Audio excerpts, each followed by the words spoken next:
Well, I think we've reached critical mass here, so we're going to go ahead and get started with our session.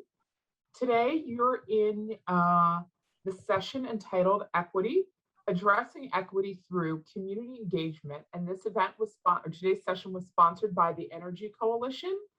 My name is Margot Brown, and I will be the moderator for today's session. I am the Vice President of Environmental Justice and Equity at the Environmental Defense Fund, and I am thrilled to be here today.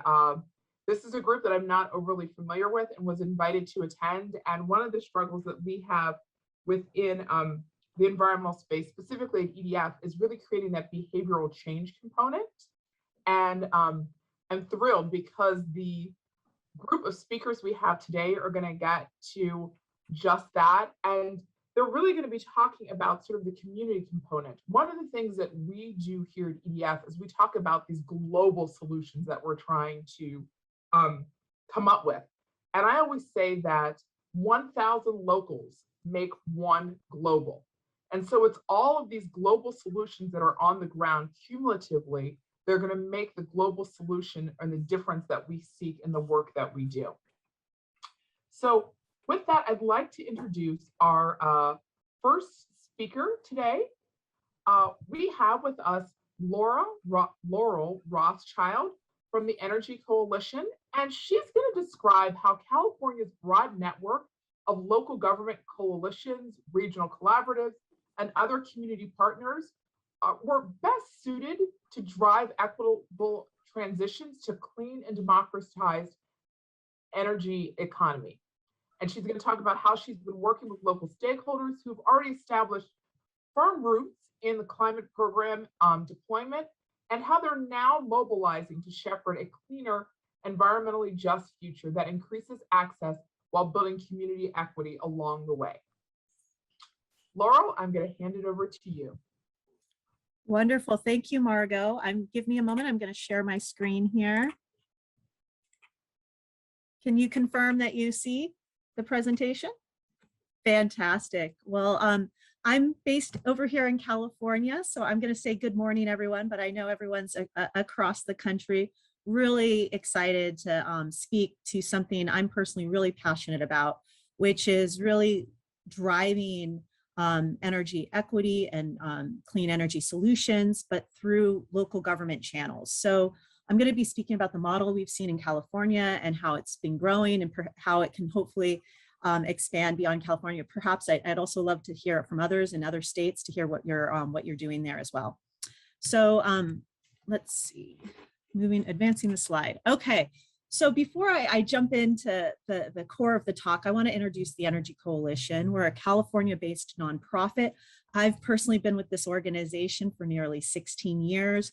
And we're really a group of passionate individuals looking to drive our mission forward. And many of this is done through partnerships and collaborations through local governments and other community groups to lead to more opportunities for these underserved and under-resourced communities.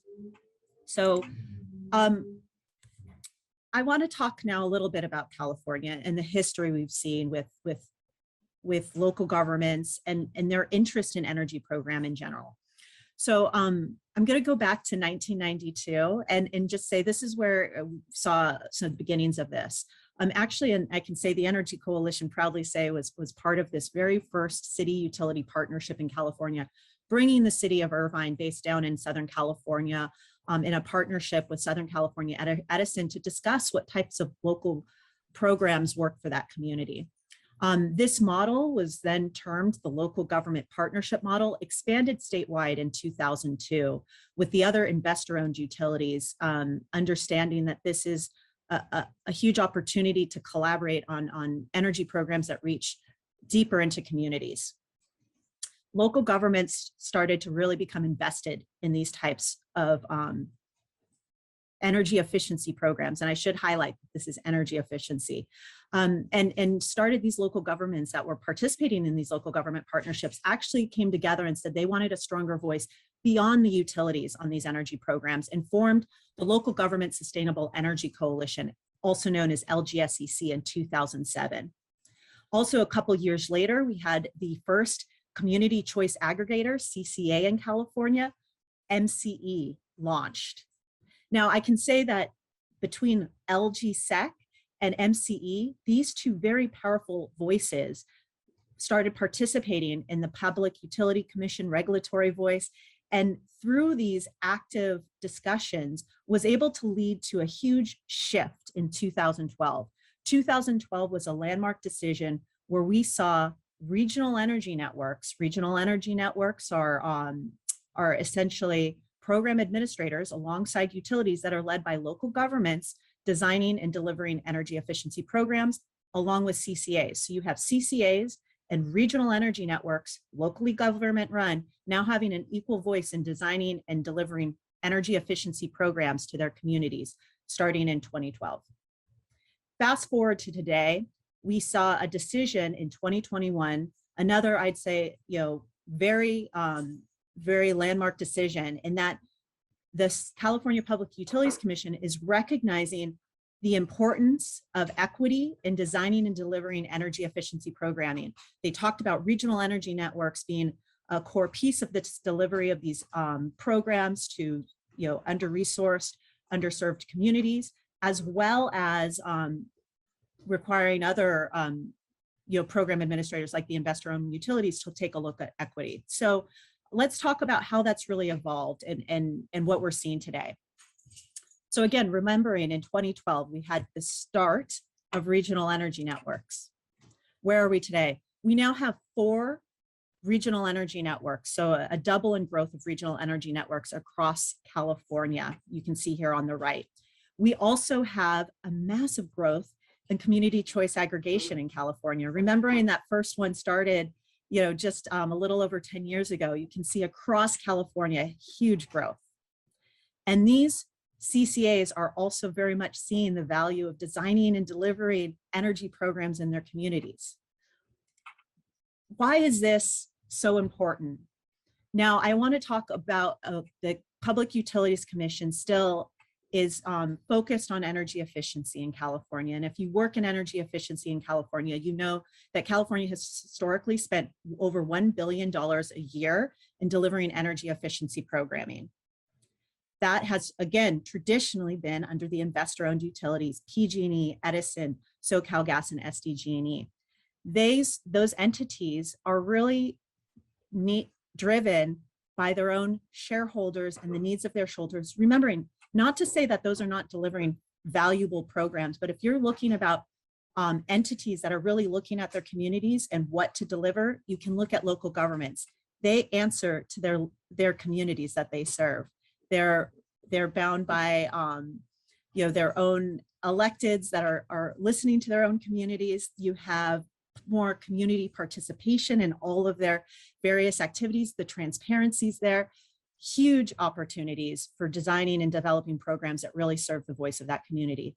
And over the last 5 years, we've seen huge growth in energy efficiency programming, where the utilities have reduced investment in energy efficiency programs by over 40% in the last 5 years. Local government run programs, investment in energy programs has increased by 68%, huge growth.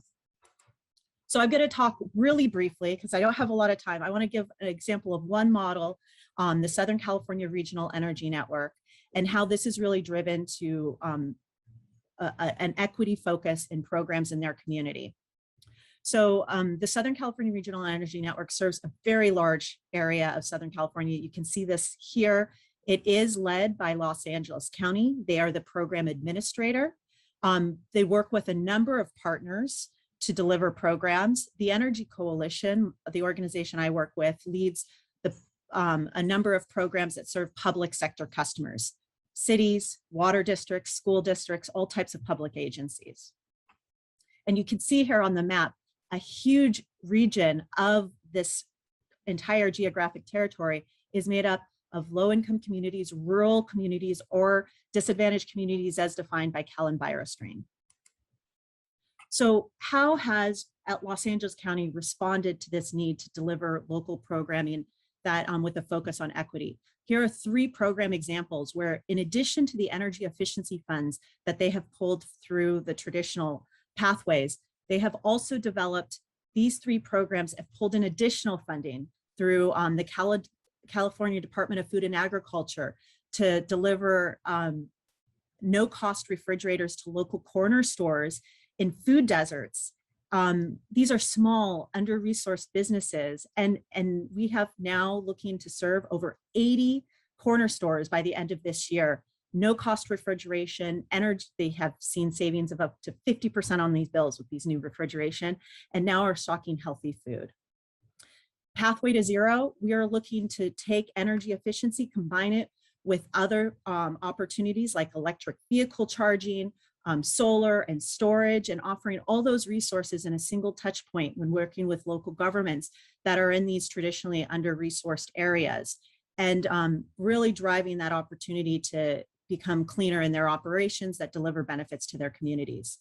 And this is done again through a variety of funding opportunities. And then lastly, EV ready communities. This will launch in Los Angeles County next year, looking at providing no cost charging to multifamily affordable housing units, working alongside public agencies in local areas. So pairing the energy efficiency funding with outside funding provides more opportunities to these under-resourced communities. So in the last minute, I'll just touch quickly the California Action Corps. This is one other opportunity I wanted to talk to about, really looking with community-based organizations.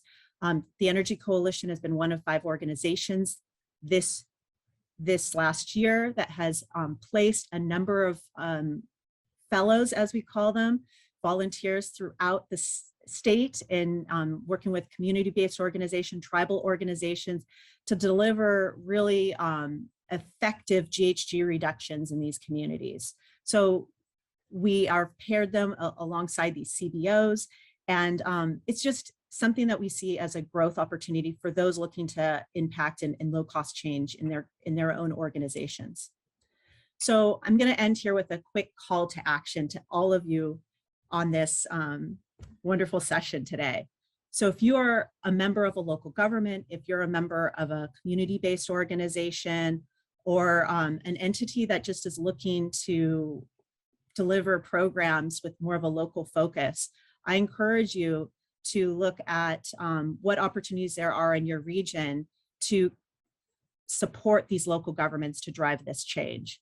So join organizations like we have in California, Local Government Sustainable Energy Coalition.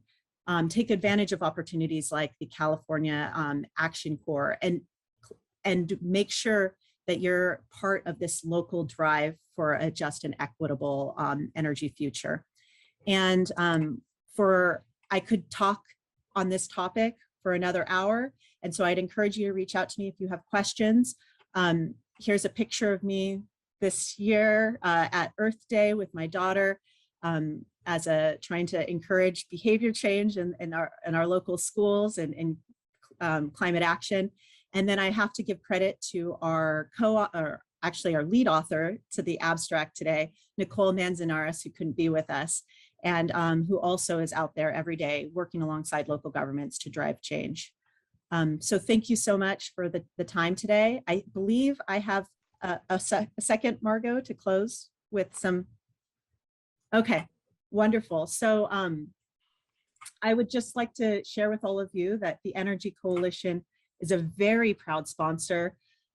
We understand the importance of designing diverse, equitable, and inclusive programs to advance equity and ensure access to clean, reliable, and affordable energy for environmental justice community, and then is really therefore proud to be sponsoring this incredible session today. So thank you for your time. Thank you so much, Laurel, and thank you for fighting the good fight in California. Next, we're going to transition over to Canada, and we're going to hear from Yasmin Abraham. She's going to describe how Empower Me, which is Canada's only energy conservation and behavior change program, was designed for and delivered by members of diverse, multilingual, and hard-to-reach communities, and how by partnering with governments, utilities, municipalities, and the private sector, Empower Me works with underrepresented groups delivering free programming and education in a culturally appropriate way. Most importantly, they're bridging the gap that's left by other programs, and it ensures that participants understand their energy bills and choices so that they can save energy, save money, protect the environment, increase the comfort and safety of their homes. Yasmin, I'm going to hand it over to you. Thank you, Margot. Can I just get a thumbs up that everybody can hear me and see my slide? Thank you so much, Laurel. That was fantastic. Thank you. Hi, everybody. I am Yasmin Abraham. I am here today from the beautiful British Columbia in Canada on the traditional unceded and stolen lands of the Musqueam, Tsleil-Waututh, and Squamish First Nations. I'm here representing Kambo Energy Group, and we run and deliver two programs called Empower Me and Community Power. Empower Me, as Margot mentioned, is Canada's only energy efficiency and education program designed specifically for and delivered by members of multicultural, multilingual communities. Canada is a very diverse. Yeah. Hi, I don't mean to interrupt, but I think some No. folks are having trouble seeing your slides. And I wasn't sure if you were showing them yet. I am showing them. Oh, okay. That's concerning. Didn't mean to interrupt, but wanted to make sure that everyone was. No, that's a good interruption. Okay, I'm gonna stop sharing.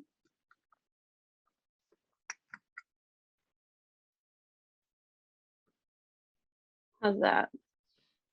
Looks great. You can see it? Yep.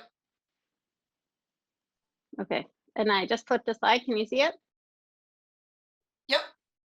Perfect. Okay, so thanks everybody for that heads up. Important piece of delivering a presentation is to see the slides. Empower Me helps immigrant residents understand and take control of their energy use and take advantage of DSM or energy efficiency programs to help make their homes more affordable and efficient. We are a social enterprise, and we are funded by various levels of government and utilities. We do believe that everybody should have the ability to take advantage of the important information that's out there. As I mentioned, Canada is a very diverse country. We have about 30% of our population are immigrants and have specific needs because of that. And we designed Empower Me about 10 years ago. Next year will be our 10-year anniversary. Really as a way to break through some of those barriers that we are seeing in the industry and that we have in the DSM world.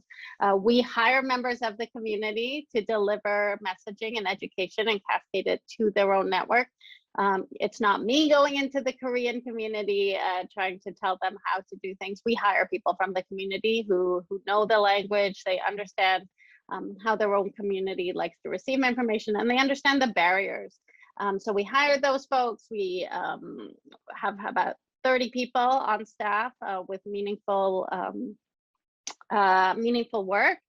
And we educate them, and they are really become the experts in their community to cascade that information across their networks. Some of the services we provide, we deliver home upgrades programming. So we design and deliver specifically programming for lower income families. We deliver energy efficiency education, we provide workshops, and we do a lot of advocacy. I think probably a lot of folks on this panel, you know, if you're working in this area and you're working to deliver services to underprioritized communities, a lot of times we end up talking to governments and talking to folks about the importance of why we need to do what we do. So certainly a lot of our role is around that. Some of the impact to date, so we have over 10 years, we've worked with a lot of folks. We've empowered almost 61,000 people across BC and Alberta, which are two West Coast provinces up here in Canada. Over 3,000 visits into people's homes to really help them understand how their home uses energy and so address some of the questions they might have. 21,000 tons of GHG emissions have been reduced. And as I mentioned, about 30 energy mentors have been hired and millions of overall impressions in the community through our program. So some of the institutional and systemic barriers that we see in DSM, I want to share some of these with you.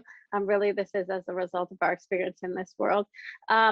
I think as an industry, we certainly, at least in Canada, and I can't speak for the US, but a lot of the programming and communications is only in English.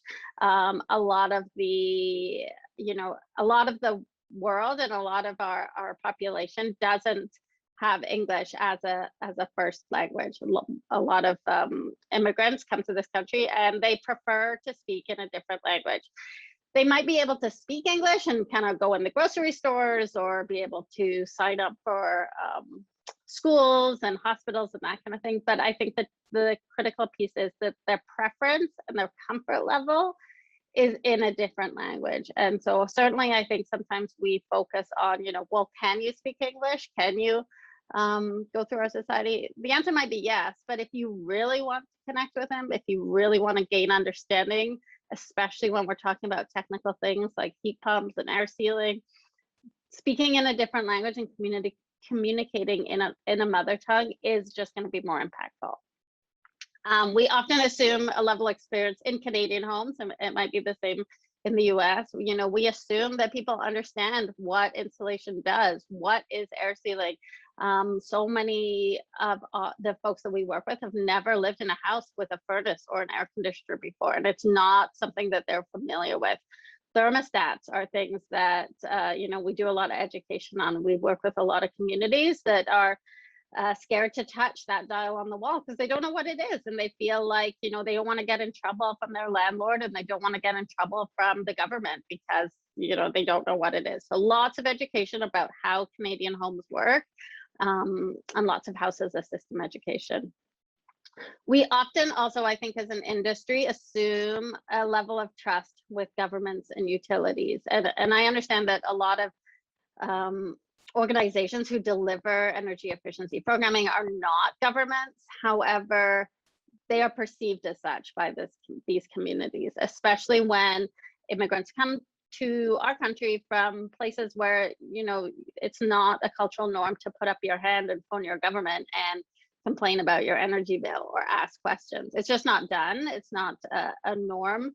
And so there's certainly a big lack of trust that we see in these communities, and an unwillingness to really put up their hands and ask questions. So we deliver services. A lot of the trust is built through community members, and by having a brand that is not a government brand. Our Empower Me brand is very deliberately a community-focused grassroots brand for those reasons. And also, I think one of the really big things that we're seeing, especially here in BC, is this assumed knowledge of energy efficiency rebates, what they are and why are they provided. It's really one of our top education pieces is what is a rebate and why is the government giving me money to upgrade my house? Like, why would they want to do that? Why is a utility who sells me energy giving me money to upgrade homes? I think that's really a critical piece that we often miss in our education, that drives a lot of skepticism. There's a lot of skepticism of whether these rebates and programs will actually come through because people don't have the knowledge of why they are offered in the first place.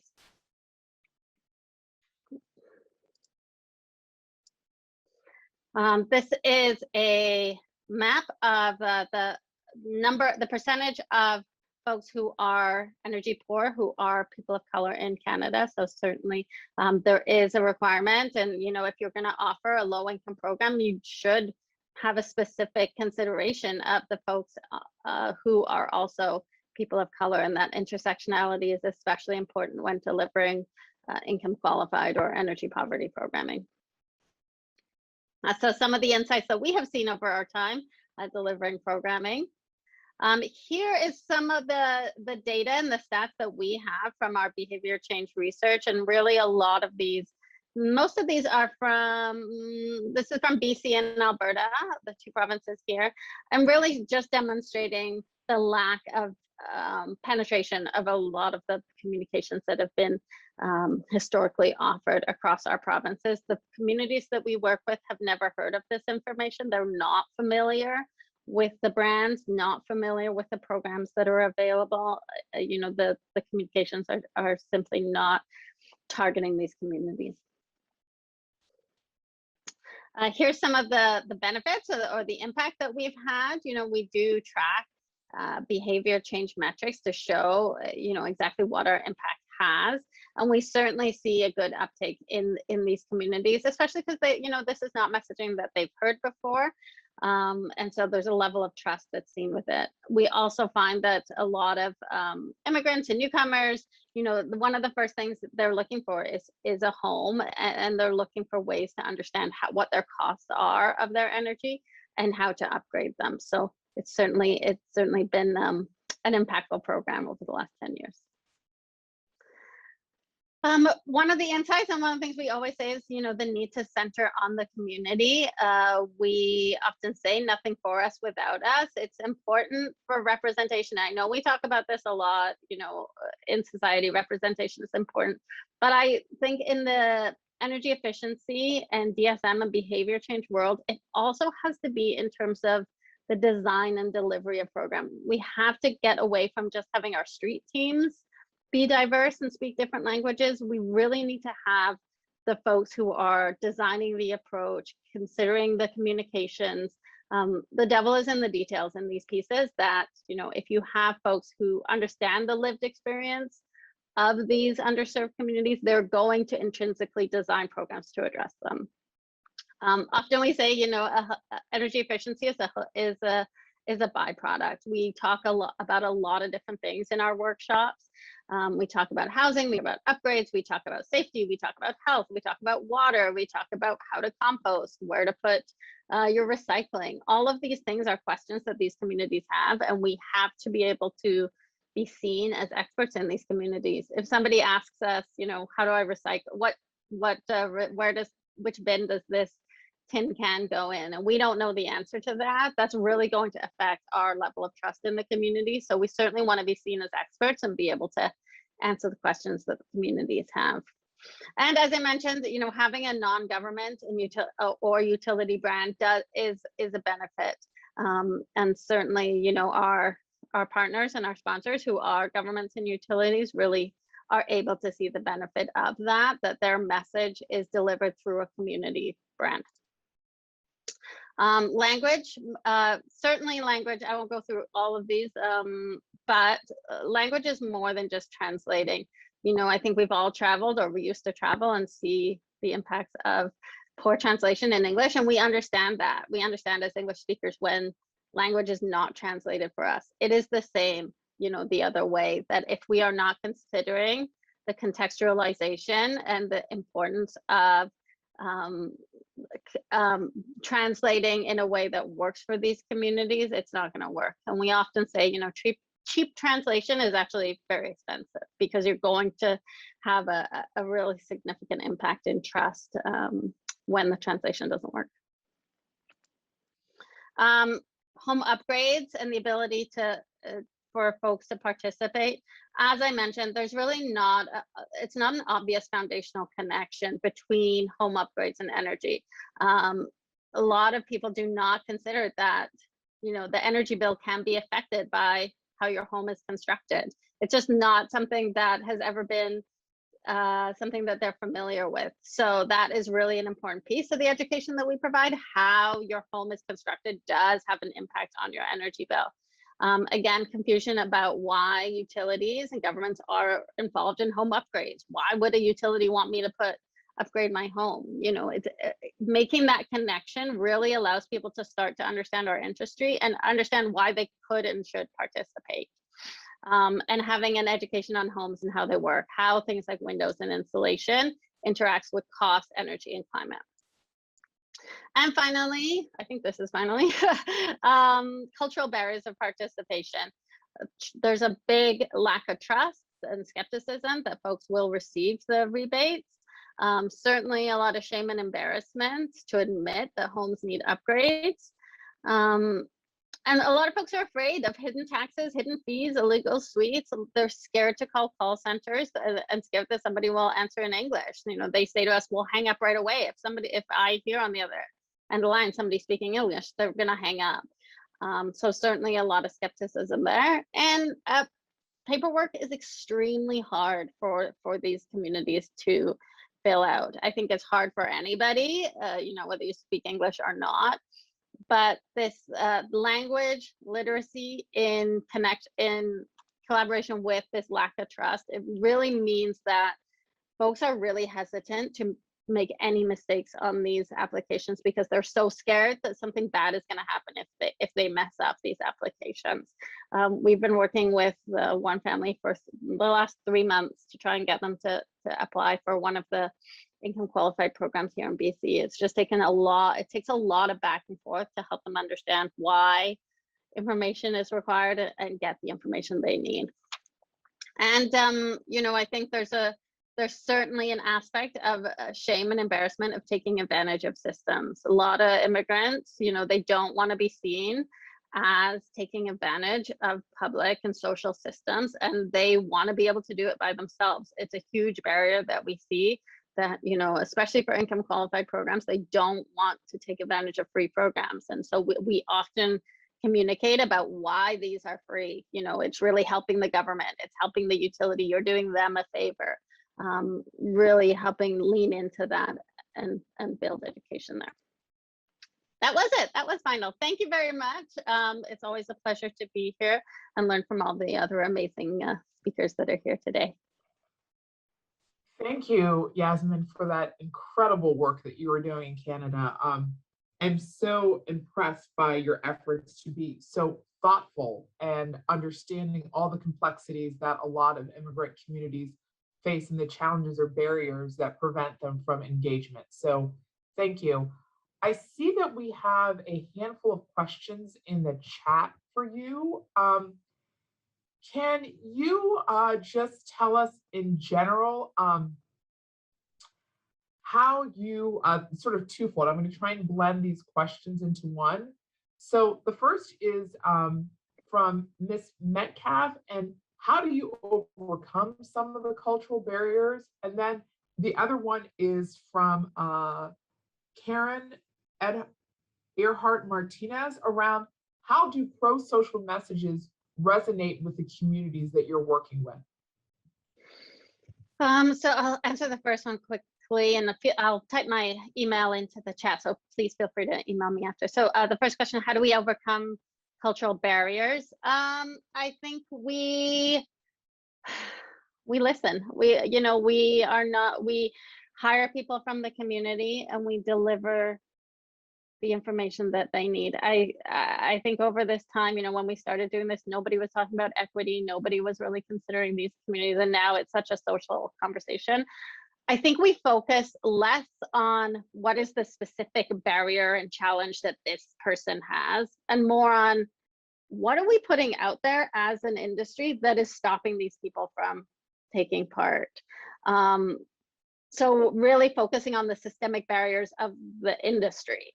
That things are always only in English, things are always only online, things are not explained in a way that if you don't understand energy and house as a system concepts, you're not going to be able to understand them. But I think it's trust. It's speaking to people like they're people and being respectful and having people that look like them, that sound like them, that their parents are like them. It's all those classic EDI or Jedi pieces. I mean, I could talk about forever about that, but I'll just leave it there. And there was one other question, which I forgot. The second question was just around pro-culture messaging or pro-social messages. How do they resonate with the communities where you're working? Social messages as in like non-energy? What do you mean by how well do pro-social messages resonate with your, in other words, their actions are helping their neighbor? Yeah, I think that's an important piece. I think it's about normalizing that this is how we as a community are doing this. We talk a lot with community neighbors, leaders. We're in churches and gurdwaras and mosques, and we certainly lean into that community-based social marketing and normalizing it. But I think it's about helping people feel welcome in their country, that this is how Canada, this is how what we do in Canada, we help our neighbors, we help our community, and it helps people who are new to this country feel settled by understanding these systems. You know, there's nothing worse than trying to figure out what day your garbage goes out and you have no idea when. You know, you feel like an idiot and you feel like you don't really belong in our community. So yeah, and thank you for all the nice notes in the chat. Thank you so much, Yasmin. Now we're going to move to our poll question. So that's going to be put up, and when the poll is over, I'm going to introduce George Chapman. So the poll should have popped up.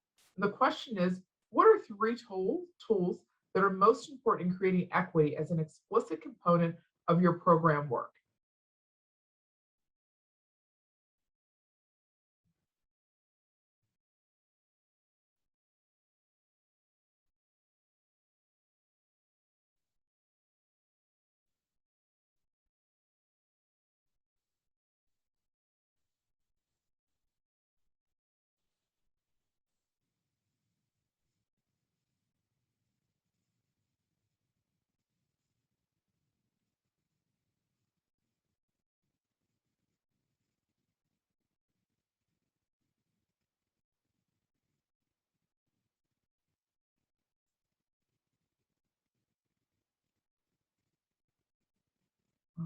Okay, we'll give the poll just another 30 seconds here. We've got about a participation rate of about 64%.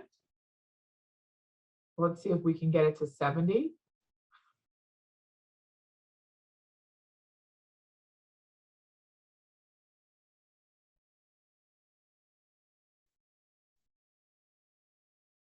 All right, just a few more seconds here.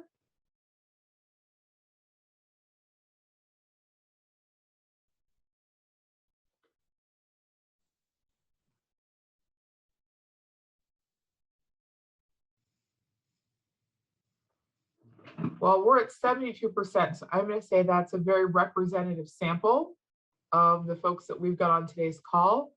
And I am going to end our poll and move forward with the results. I don't know if everybody can see the results. Can someone give me a thumbs up if you're able to see the poll results? We can see it. Okay, great. So it looks like the overwhelming result is hiring a consultant with direct experience within the community. And I think that speaks exactly to what Yasmin was just saying. So, it's reflective of the work that we're doing. I'm now going to stop sharing the poll and close it out. And I'd like to introduce our next speaker, George Chapman. George is from Energy Solutions, and he's going to talk about how to achieve equity through community engagement. And it's really about how point of scale food service programs excel by leveraging public health best practices. His work specifically looks at how efficiency programs can achieve greater environmental equity by incorporating social science insights from a variety of different disciplines to drive consumer purchasing decisions towards higher efficiency equipment, and specifically public health programs geared towards improving outcomes by impacting behavior, including issues such as smoking cessation or obesity, and talk about how these have developed best practices for community engagement. George? Great, thank you so much. Can everybody hear me and see the presentation?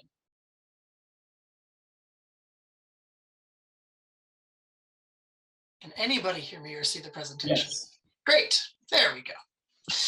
Thank you. So my name is George Chapman, Senior Manager here at Energy Solutions. I'm going to walk through this presentation. The first thing to note is I am by no means an expert in public health. I just know that this is an area where some of the community engagement principles that we try to utilize have been really studied and refined. And so one of the things we do in our line of work is try to learn from others who are a lot smarter than us. And this is one of the instances where, as we look to refine our programs and our impacts, we've been drawing on different disciplines, and public health is one of them. So I'm going to share the perspective of one of the programs that we run through a public health and public engagement lens. So I'm going to talk a little bit about who we are. That'll take a second. Explain what our food service program really is and strives to do, because that will be important context for the next section, which is really about how we implement those best practices. And then finally, seeking to demonstrate some of the impacts we've had on disadvantaged communities. So the acronym that we're using is disadvantaged communities in this presentation. There are a number of different ways to talk about impacts in environmental and social justice communities. Disadvantaged communities is one that is used by some of our clients, and so that we have adopted. There are a lot of other ways to look at it. We've done analysis in a couple of different ways, depending on, often it's based on what the local client or the local area uses to sort of define some of these communities. If you're not familiar with disadvantaged communities, I'm not using a very strict definition necessarily here. When we do the analysis for individual clients, then those are defined very carefully. But I'm going to be talking about it kind of at a higher level because not everybody has the same criteria. So Energy Solutions, we've been around for about 25 years. We're an employee-owned company, over 200 employees and growing. We implement programs, energy efficiency programs, emphasis on midstream.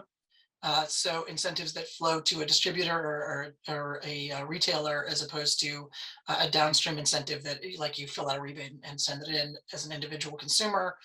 We also support distributed energy resource programs, solar and storage, community-based programs, as well as codes and standards related programs. I'm going to be talking about point of sale food service today. But that's just one of the many things that we work on, and we think we're pretty decent at it. We implement food service in a number of states. I think, well, we're in 22 states with our midstream. I can't remember how many of those are food service. All right. So when I talk about food service, this is really what I'm talking about. We're talking about an instant rebate model at point of sale. So the customer goes into a sale and to a store, they purchase a piece of high efficient equipment, and the purchase price of that equipment is reduced at the time of sale. So that customer, is paying less money upfront for the high efficient piece of equipment. They benefit from the lifetime savings from the equipment right off the bat. The dealer stocks and promotes the high efficient equipment. They make the sale. They're the ones who complete the online application. We recruit participation in the program. We process those applications. We make sure that they are being paid out appropriately. We cut the checks and make sure that they go to the distributors who are able to reinvest those funds to help build their business. And so those are the different roles. And again, the point here is really in the food service industry, there are a lot of cash and carry. You literally just show up, you buy equipment, you walk away. Kind of distributors, and those folks are who we work with a lot, and they are often serving these disadvantaged communities, and the people who are going in and purchasing are getting a reduced cost at that point of sale, and they really don't have to do very much at all. We're really trying to lower the barrier for their entry into the incentive process. So why are we talking about food service programs specifically? Well, one of the biggest barriers is upfront costs. So the instant rebates really help address that, as I mentioned. Midstream allows us to have a really streamlined reimbursement system. So instead of having to teach thousands of people how to run it, do an incentive, we have to teach dozens or a couple of dozen of distributors how to process those incentives or how to fill out the form, basically. And so we're able to just fewer touch points and fewer issues, frankly, with the filling out, because we work with a couple of people over and over and over again. In terms of engagement, food service equipment dealers are often located in disadvantaged communities. 85% of restaurants are leased, 25% are small and medium businesses. The cash and carry market that we really focus on a lot serves those communities. And in-store promotion, it saves people time. They're already shopping and they see the incentive and they're able to participate. We're meeting them where they are. The dealers are the ones reaching out to the customers during emergency replacement scenarios, and they've got that direct customer connection. We're going to talk a little bit more about what all of this means, but this is sort of why we're focused on these markets and this program. The map here just shows enrolled dealers overlaid with disadvantaged communities in one of our service, one of the areas in which we operate. And the thing that I find fairly striking is you'll note that almost all of the dealers are either located themselves in a disadvantaged community or immediately adjacent to one. You'll see some sections on the map where there's not a dot, you know, in a big space, and most of those are also in places that you don't see the orange, which represents the disadvantaged community. So there's a lot of overlap with the folks that we work with and those communities explicitly. They are not only selling to those communities, they themselves operate in those communities and many times are members of disadvantaged community themselves, or you know, small business, minority owned type businesses. So I'm going to share some principles, John, from it's the National Institute of Health Principles of Community Engagement, second edition. There's a link here to where you can find it. You can also just Google that phrase. So that they break down principles of community engagement from a public health perspective into 3 different buckets. I put on 4 slides because I didn't put on 3. And so the principles on the left are all of the principles that are talked about in that study. And then the application of the food service program is what you see on the right. And they break it into these 3 buckets, and I'll talk about them. And there are 9 principles overall. So the first is, before getting started with engaging the community, you need to be clear about the purposes of the engagement and the populations or communities you want to engage. You have to understand them. Understand the culture, economic conditions, networks, and experience with outside groups. Now, the way that we think about this is establishing clear objectives and metrics to track progress towards those objectives. Those objectives for our clients are typically energy savings, and then impacts for low, medium income or disadvantaged populations. Again, the individual definitions of those tend to be relatively specific, although we've got some definitions that we recommend. Trade ally managers meet with the national manufacturers and distributors and local chains to identify local and regional trends specific to those communities. We gain connections to these local market actors to develop specialized intelligence. We develop projections using national and regional experience to help be able to make reasonable predictions of the impacts we think that we can deliver, again, in terms of accountability for both us and our client. So, necessary engagement steps. The first is establishing relationships, building trust, seeking commitment from leaders to help lead that engagement, and really accepting the external entities, and that's us. We're the external entities here. We can't do the work on our own. This is about building relationships and partnerships. So in terms of the application, a lot of focus on in-person outreach, going and meeting the distributors, not just the head of the cash and carry place, not just the head of the distributor, but the folks who work the counter, the folks who are helping drive those sales, the folks who have those trusted relationships, the salespeople, the small wares director, whoever it may be, building those one-on-one relationships. Working with trusted community entities. So we're working with the folks that live and work in those communities, the local distributors, the local vendors, preferred manufacturers. Customers have folks that they have worked with for years and years and years. And as opposed to us trying to come in as somebody they've never heard of, working through those trusted folks. And a lot of times with specific populations, the people they're working with do have the language background or the cultural background or the lived experience that Yasmin was talking about to really be able to communicate with those folks, either literally in the language they understand or with the social context that they resonates with them. We want to leverage existing communication networks. Again, there's a real like, who the heck are you? And that's not helpful for anybody. Instead, we want to work with folks where it's like, oh, we know so-and-so, we trust so-and-so. We want to support those smaller community-based distributors, specifically help them with their application processing, helping them get up to speed.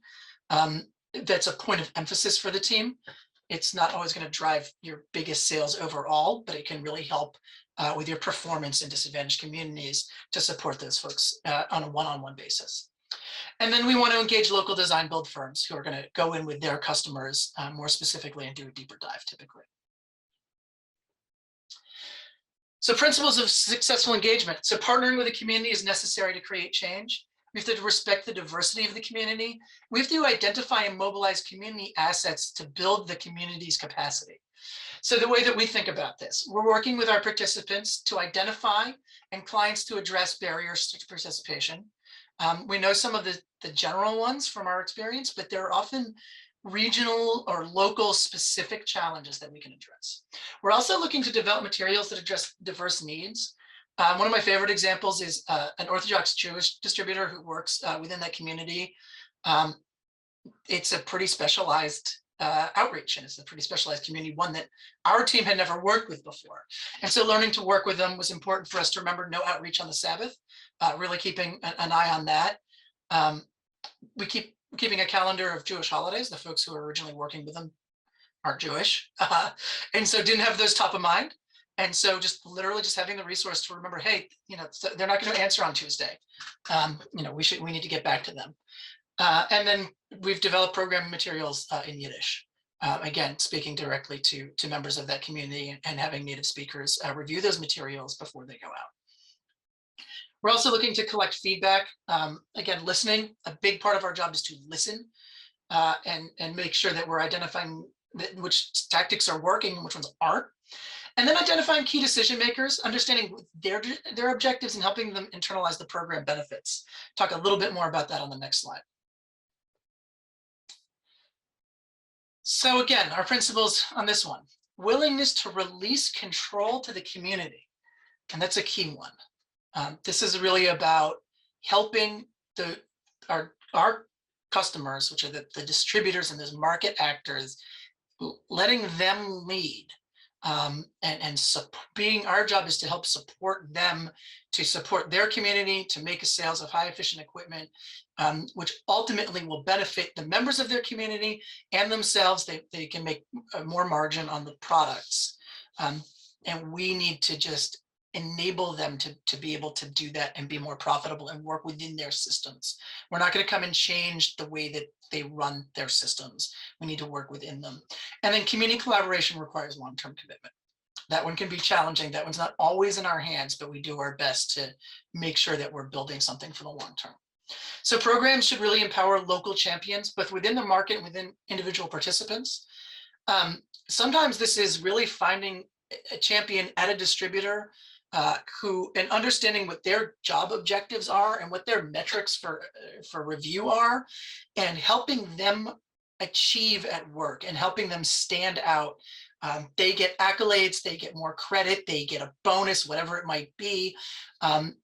Really empowering those specific individuals and highlighting their successes. We provide bonuses or awards or recognition in some format.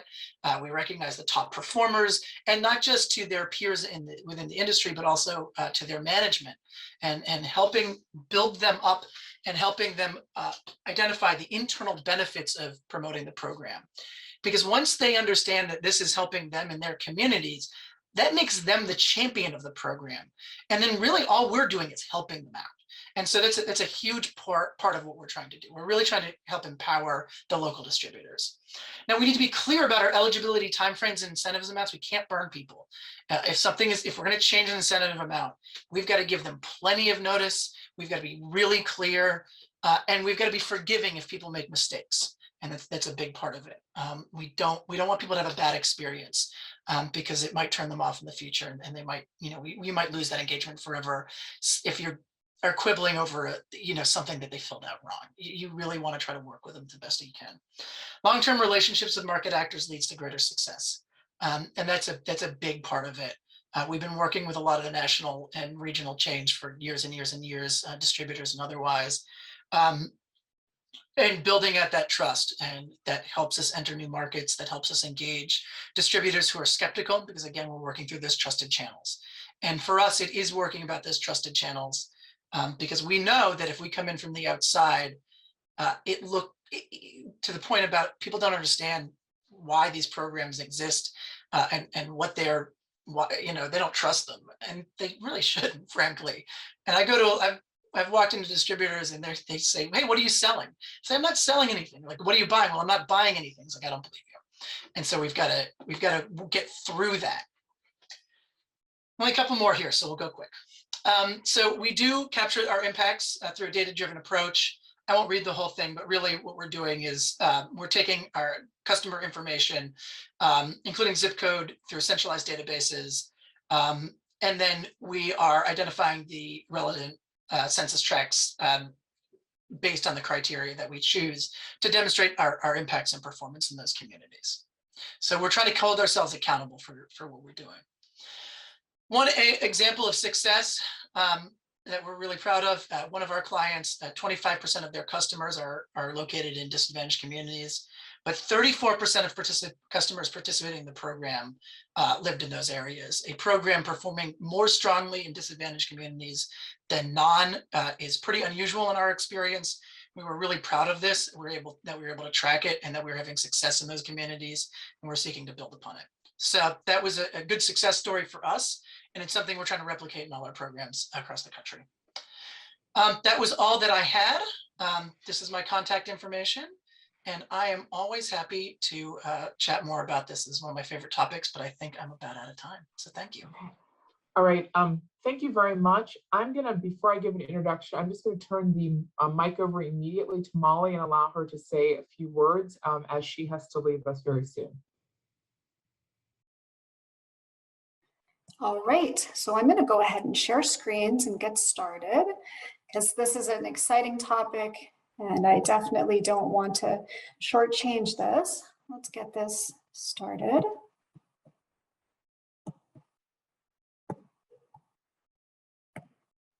All right. Can everybody see this okay? I'm seeing some thumbs up. Fantastic.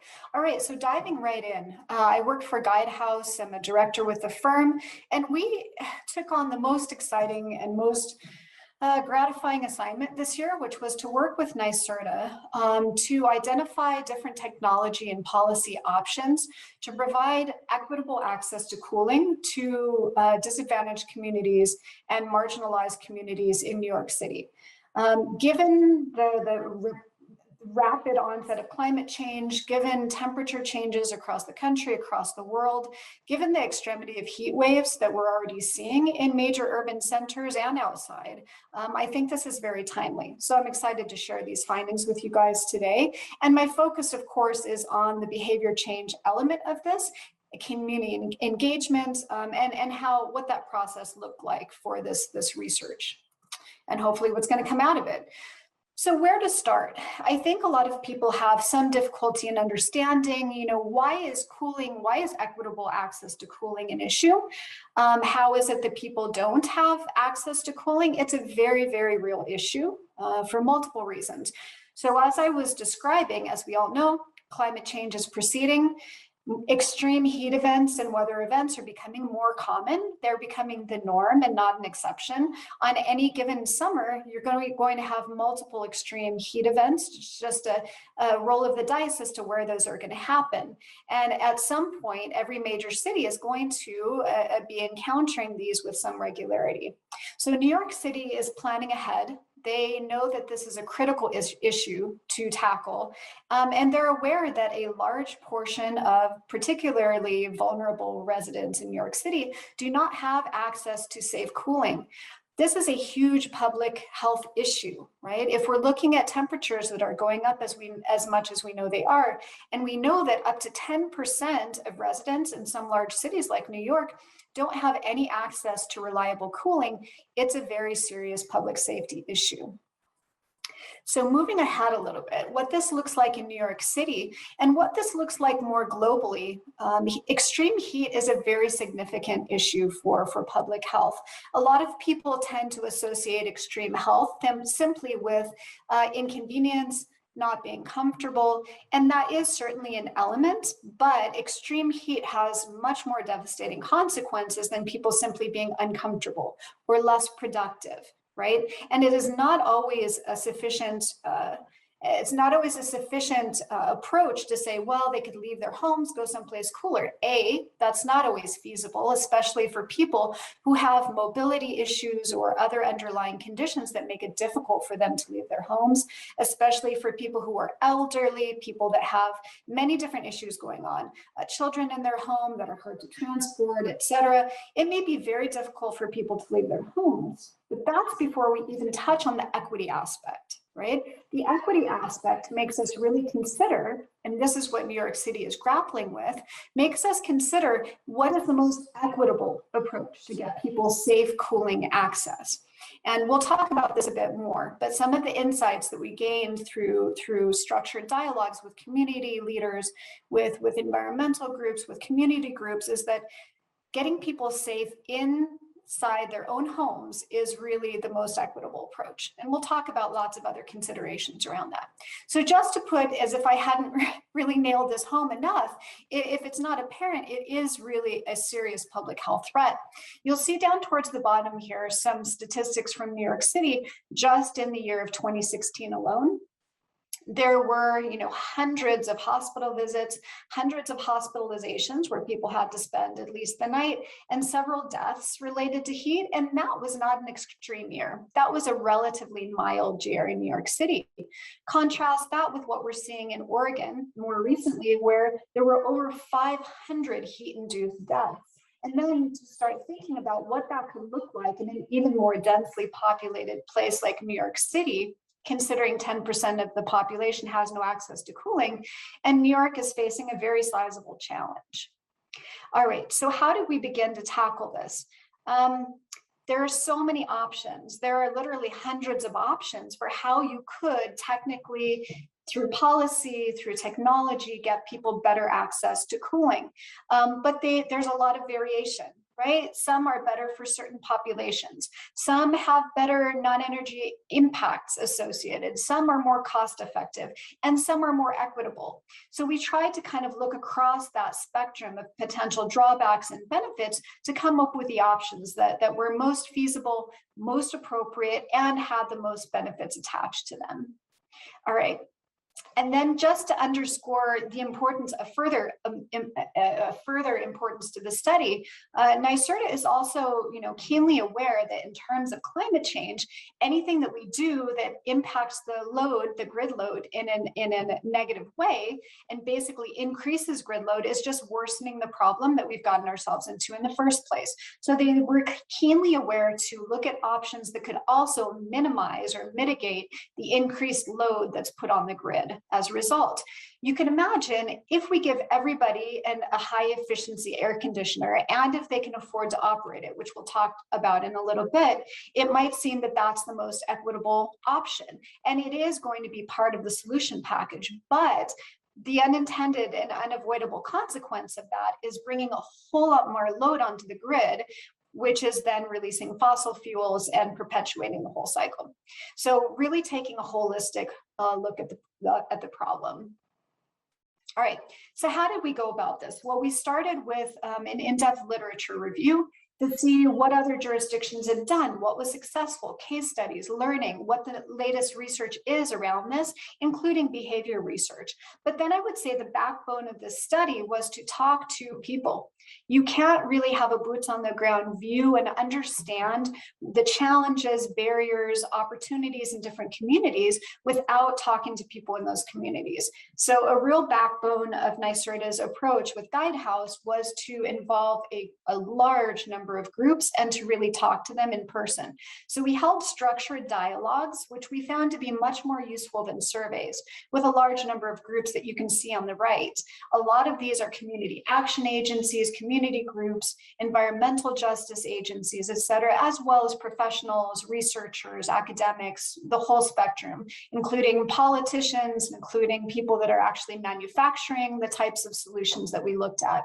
And what we found is we got a lot of, and I have a friend here, hopefully that's not too distracting. What we found is we got the best information by talking to people and just hearing what those nuances are, what the potential ramifications are that we might not have considered, and really hearing about what resonated for particular communities. All right, so if there's one slide that I'm going to hope that you really, really get the most from and that you remember, it's this slide. And here is why. What we found in talking to people is that there's many, many different solutions that would work. But, you know, these 4 themes came through so strongly in all of the interviews, especially those with community groups in New York City, that I felt like this is what we really needed to draw out. And we wove this in as a theme and recurring guidelines in our recommendation to NYSERDA. This report had just became publicly available this week, and I've put the link at the end of this PowerPoint if we get to distribute these afterwards. It definitely is worth going to check out. So number 1, people were very adamant that if you're going to have an equitable solution, it needs to be one that provides people the ability to stay in their own home safely. It almost flies in the face of coming up with an equitable solution if people are not able to stay in their own homes. So that's the first one. People have to be able to stay in their homes and stay safe and get cooling options in their home. It doesn't mean that other things aren't needed. Cooling centers, increased greenery in the neighborhoods, cool pavements, those all help, but they mostly to the extent that they enable people to stay in their homes safely. And, you know, cooling centers need to be seen as a temporary band-aid and a fix for now, a safety issue, but not as a solution. Okay, community co-creation is extremely important. By talking to people in these communities, what we heard is that time and time again, they've seen very well-meaning groups and very well-meaning legislation or policy come in and prescribe solutions that don't work for communities. The only way to find out what community values are, what people are going to accept, what people are going to embrace, is by talking to those communities and not just having them say, yes, this sounds good, we would do this, but having them help co-create the solutions. And this came through very strongly in the study and our recommendations to NYSERDA, that they need to work hand in hand with community groups to deliver the solutions that are going to be needed here, whether that means working with community groups to figure out what the plan for greenery is, or what the plan for trees, their location, or cool pavements, or co-location of solar. All of that needs to be done with the community group helping. This is particularly important when you consider things where there can be unintended consequences like gentrification, which is such a negative and perverse aspect of a lot of well-meaning policies. If you green neighborhoods, if you improve the structures, you then open up the door to gentrification, which can push people out of their homes altogether. So absolutely critical that you work with community groups and understand those dynamics before you go in and try to implement policy. Technology and policy need to work together. So at the beginning, we were not as aware of this, and we felt very strongly, and we kept saying, you know, getting everybody efficient AC is equitable. It is, but, or it is, and they also need to be able to operate that machinery. And a lot of people, and my colleagues before me spoke to this quite eloquently. Energy burden is a real thing, and people experiencing energy burden, you can give them an efficient air conditioner and they'll accept it, but they won't be able to turn it on, and that's not an equitable solution. So we need policies that go hand in hand with the technology. We need some sort of bill relief so that people can operate those efficient technologies. And finally, multiple solutions. There is no one-size-fits-all solution to climate change and extreme heat and providing safe cooling, right? And enough said on that. With that, I'm going to move to the next slide, and you'll get a sense of those types of solutions that we found that would be most applicable to New York City and, frankly, most large cities in combination. None of these are suggested alone. We created 3 packages or 3 scenarios, and then New York City, based on the timing, how aggressive they want to be, and the costs and funding sources, is going to decide which of those 3 packages to move forward. But none of these were put together, were put forward in isolation. All right. Being mindful of time, I think what I went through 2 slides ago was the most important. This is very important, but less so. So I'm going to go through this rather quickly. At a high level, very interesting results. So we did 3 different modeling exercises where we then modeled in an econometric and financial model what the impact on the grid would be with 3 different packages, what the cost would be, and what would the timing would be to get people covered. And here's what we found. fascinating at a high level. And it's a very intense report with a lot of findings, but the very highest level, top level finding was that you can, if you see the purple line down there at the bottom, the dotted line is the business as usual case. That's what's going to happen if things just proceed as they are. Under this new case, where you take the most aggressive, system-wide, fast approach and really invest in mitigating this risk right now, quickly, with the most comprehensive approach, you can get it so that out by 2040, actually out by as early as 2035, you're using less energy and there's less grid impact than there simply would be by people using air conditioning, which is really astounding. Okay, finally, and then we're going to wrap up. I think this is the last slide essentially. But here what you see is, because the big question for everybody is, how are we going to afford this, right? But interestingly, to get people full and equitable access to cooling, regardless of which scenario you look at, orange, green, blue, purple, those are the different scenarios. They're all basically the same cost, give or take a little bit. We're talking about in the range of 200 million a year, regardless of which approach. So why not take the approach that is going to generate the most equity and basically result in the grid load coming down over time rather than increasing over time? And that's the most comprehensive approach, with a little bit of all of those things that we saw: increased greenery, shell improvements to houses, etc. All right, and that's it. Margot, I'm going to turn it back to you because I realize we're at the bottom of the hour, but thank you so much. Well, thank you for an incredible presentation, Molly. And unfortunately, we have run out of time to do our breakout session, but the presentations were so incredibly strong. And I know that the presenters have put a tremendous amount of time, not into the work, but also into the presentation itself. And I wanted to give everybody an opportunity to present work that they've been working on for some time. With that, I would just like to say a huge thank you to our presenters, and to remind everyone who participated in today's session that there are a number of key takeaways that we've heard from our presenters. I just want to highlight a few of them for everyone. I love what Molly said around, there's no one size that fits all in terms of climate change, and we have to keep that in mind as we think about behavior and climate. You know, Yasmin said, we listen. And I know that sounds very, very simple, but it's so incredibly important because we do not do that well enough as human beings. And it's so important that we listen.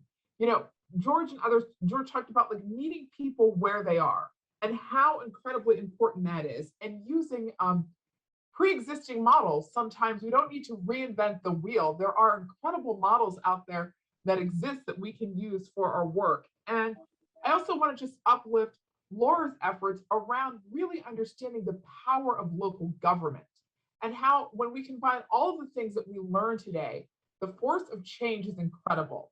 And so I want to thank everyone for their time. I guess it's still morning on the West Coast. Their time for everyone this morning or afternoon, depending on where you're sitting in the US. And thank you everyone for all of your tremendous efforts in this work.